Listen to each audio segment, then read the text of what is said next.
After the last game, where I had a terrible level of play against the GM for an ultimate draw, I wanted to show this game, which is probably the highest quality game that I have played in some time, against an international master rated over 2,800 in Blitz. So let's dive right in. And we've got an early B6. And both sides are using a less than optimal move order. Well, white's move order is fine. Let's be honest. D6, I don't know, maybe not the best way to play, but maybe my opponent's just trying to confuse me. B3. And typically, you've played C5 here with black earlier, but we get back to this type of position. And there are a lot of ways to go here. Say, for instance, D5 is a possibility, and after E takes D5, knight H4, and it's got a very Queen's Indian flavor. But when you're playing against somebody who is much stronger than you, and you have the ability to control the position, black has a defensive structure.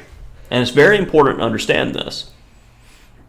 He is a solid 200 to 250 points, depending upon the day, better than me in Blitz. And he is looking to put away the lower rated player, just as I would when playing against a lower rated player. He's got to prove something from this defensive structure. So I am going to stay solid and let him come to me. E3. After takes, normally I would take with a pawn and maintain tension. In this case, okay, I just want a little bit of something out of the opening. He's looking to potentially bother me on the long diagonals. Let's stop that. And even though I've moved every kingside pawn, as we'll see, I've got a structure in mind that I'm playing for. And lo and behold, he starts trying to play aggressively. Okay. E4. Now we've got this Sicilian-like structure. And when I played knight D4, the entire point was to try to obtain this key square on C6. And this is one of those types of games you'd see from a player like Ulf, who I'm a big fan of. You got that teensy bit of something to work with. Oh, I understand this imbalance. Your knight doesn't have anywhere to post up. I have a bishop in an open position. My bishop's better than your knight. So I've got a little bit of something to work with. I also have an open c-file for the rook, and your pieces are awkward.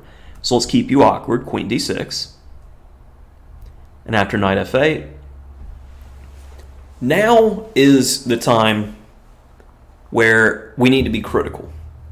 So let's do a little bit of solitaire chess for the rest of the game because, we've made it out of the opening. We're in a middle game, and this is good training if you're trying to get better.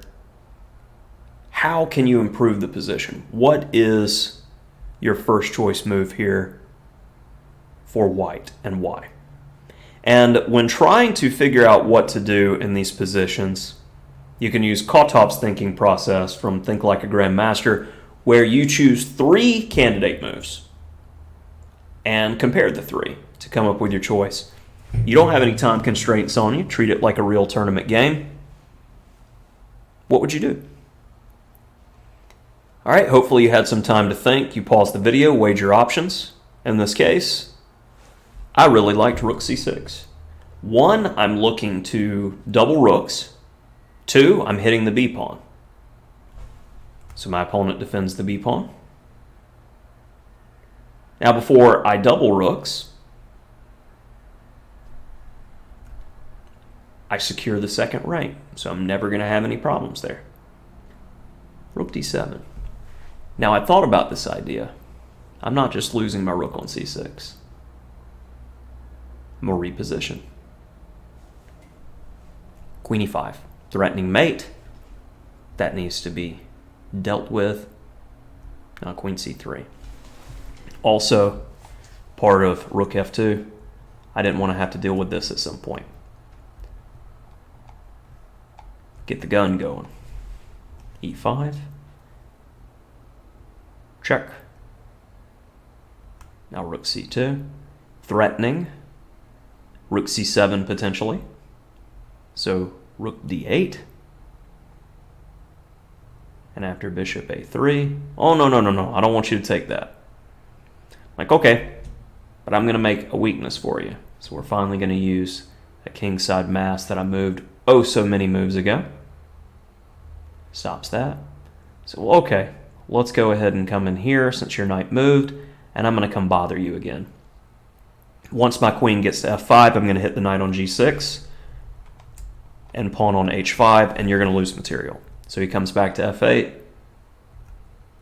take the opportunity to capture, and after rook takes b6, my opponent resigned, as this is kind of futile to continue to play on, as the a6 pawn is going to drop. I've got two connected passers, and I'm going to bring the rooks back together, force trades, keep a rook on the second rank, and then the pawns are going to walk up the board. The game is objectively over. So, like I said, in this game, when analyzing with the engine, there weren't too many spots. I definitely could have kept tension better, but understand, the reason I played the way that I did was psychology of competition. When the opponent has played a solid hedgehog structure, it's a defensive structure. That means they are going to need to break their defense and take risk in order to beat you. This does not work when playing against lower-rated players, because lower-rated players are going to sit there and do nothing. But if they need to prove something, they'll break symmetry for you. You'll get a little bit of something. And if you're comfortable and confident in playing the position that you have, puncher always has a chance. That'll do it for this one.